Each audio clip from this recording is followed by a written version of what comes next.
আসসালামু আলাইকুম রহমতুল্লাহ। আজকে আমি ভুনা খিচুড়ির রেসিপি আপনাদের সাথে শেয়ার করব। ছোলার ডাল দিয়ে ভুনা খিচুড়ি এবং তার সাথে যদি গরুর মাংস হয় তাহলে তো কথাই নাই।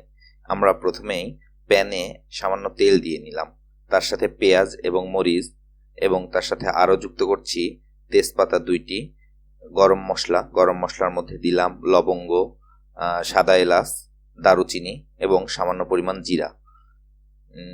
এগুলো আপনার চাউলের উপর ডিপেন্ড করবে, তবে এটা আপনারা একদম বেশি দিবেন না, বেশি দিলে গন্ধ লাগবে। সামান্য পরিমাণ দিয়ে পেঁয়াজগুলোকে সামান্য ভেজে নেবেন, এখানে লাল করবেন না, কারণ এই চাউলের সাথে যখন আরও দীর্ঘক্ষণ ভাজবেন তখন পেঁয়াজগুলো পুড়ে যেতে পারে। আমি চাউল আগে ধুয়ে তুলে রাখছিলাম এবং সম্পূর্ণ পানি ঝরা চাউল দিয়ে এটা ভেজে নিচ্ছি।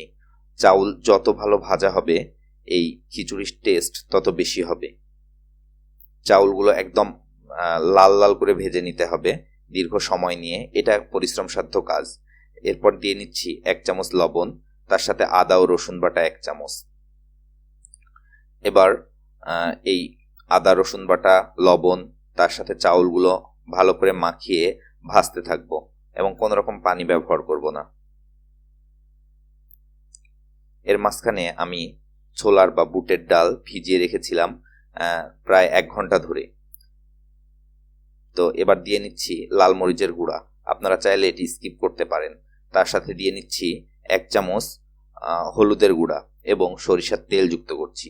যারা ঘি পছন্দ করেন এখানে ঘি ব্যবহার করতে পারেন। এবার সবগুলো উপকরণ একসাথে মিশাতে থাকবো এবং ছোলার ডাল যেটা ধুয়ে রেখেছিলাম বা ভিজিয়ে রেখেছিলাম সেটিও দিয়ে দিলাম। চাউল এবং ডাউল এই সব মশলার সাথে ভালো করে ভেজে নিব।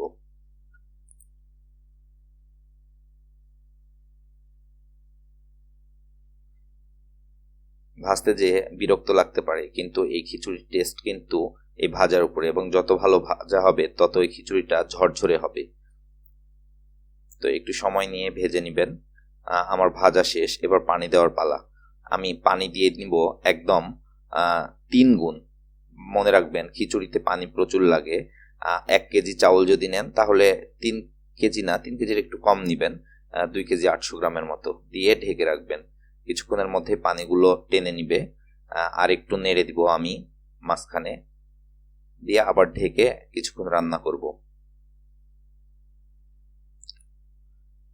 পানি যখন একদম শেষ হয়ে আসবে তখন উপরে দিয়ে নিচ্ছি গরম মশলা, জিরা এবং ধনিয়ার গুঁড়া।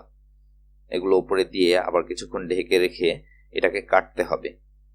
যদি একটু একটু ফুটতে বাকি থাকে তাহলে ফুটে যাবে। এভাবে ভালো করে কেটে নিয়ে নেড়ে দিবেন। বাস, খিচুড়ি রেডি, পরিবেশনের পালা। তো এভাবে ভুনা গরুর মাংস দিয়ে পরিবেশন করলে খুবই খেতে টেস্টি হবে।